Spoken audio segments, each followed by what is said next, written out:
Hello everybody, it is your Commissioner Daylot of the National Bobble League, and ahead of Season 3 I thought I would do a short little thing to explain some of the rules to you.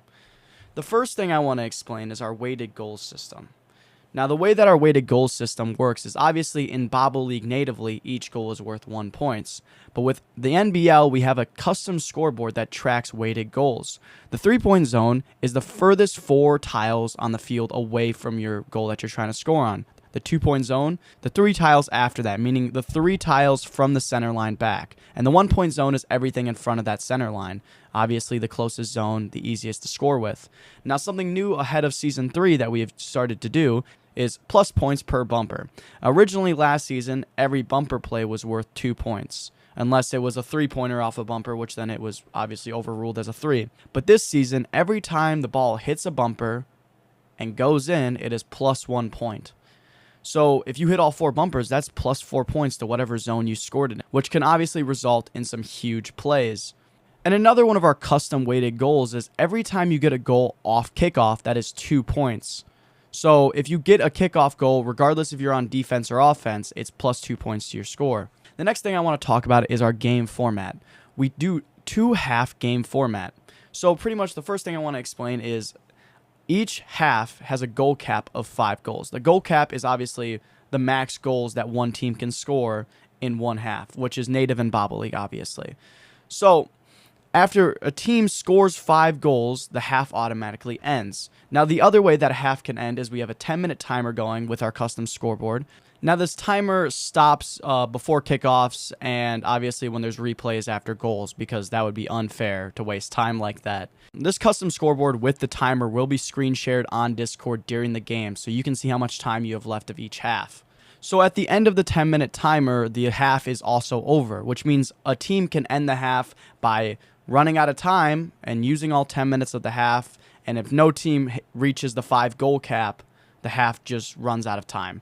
But if a team can hit the 5 goal cap, the half also ends. So that is the 2 ways that the halves can end. And this goes for both halves. They are run practically the same. Now the second half, all points from the first half carries back into the second half. It's not like other leagues and not like normal games where, you play 2 games.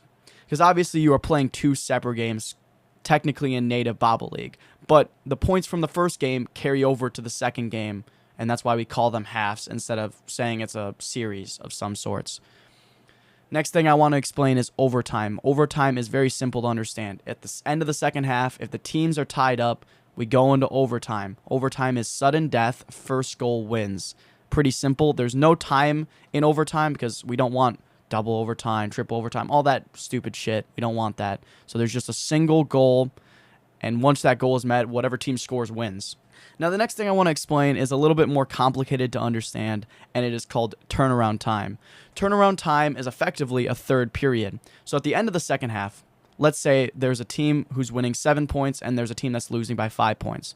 All 5 of their points were scored in the second half, which means they met the goal cap and effectively won the second half in quotations. But obviously, we thought it was weird to have the losing team end it with hitting the goal cap. It seems wrong. So we effectively have implemented this. Shout out ACN. I know he's retired now, but this was his idea. We have a thing called turnaround time, where if the losing team takes back the lead, they win. But if the winning team scores once, obviously, to maintain their lead, they win. This is also untimed. If it's 5-7 going into turnaround time, the losing team scores a kickoff goal, which is 2 points, and then they go and score a 1-pointer, the game's over. They won the game. They took the lead. But if the winning team literally just scores a single 1-pointer, the game is also over. So it provides the losing team a chance to come back while giving the winning team still the advantage to end the game. Because you shouldn't really let up on your opponents in the second half. And I do want to mention that turnaround time cannot be activated if the losing team scores a goal, but then the time runs out. Like, if the half ends because of the time running out, turnaround time is not activated, even if the losing team was the last team to score it. It is only if that losing team reaches the goal cap in the second half. And now the final thing I just kind of want to discuss real quick, which probably is going to make a lot of sense, so I don't have to go into depth, is game pauses and resets. If the ball or a bobble goes out of the arena, the timer pauses and we reset to a kickoff. So we just reset the game. If there is a legitimate disconnect where someone disconnects from the game, we also reset to a kickoff.